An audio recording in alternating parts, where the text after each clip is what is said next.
Multiple impeachment cases kayang i-handle ng House Committee on Justice. Idatay mong balitang yan, RH12, Milky Ganan. Manang Milky.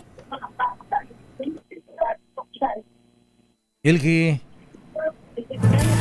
Malayang tadakdakai ng House Justice Committee ang dalawang impeachment complaints laban kay Pangulong Bongbong Marcos.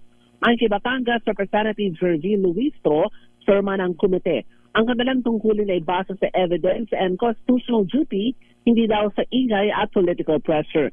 Sabi ni Luistro, kumpiyansa siya sa kakayahan at makatutuwang niya ang 38-member Justice Committee para himayin ang merito ng dalawang impeachment complaints.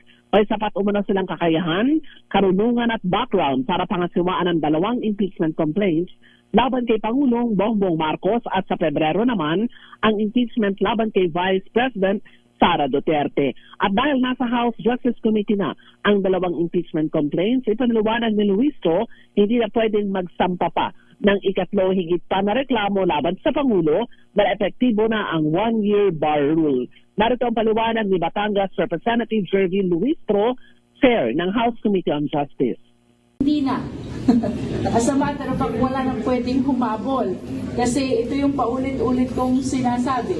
Basta may magarating na impeachment complaint sa Justice Committee, following the Francisco ruling, no?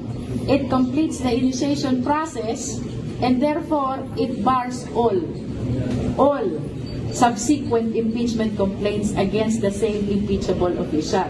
It likewise triggers the running of the one-year prohibition period.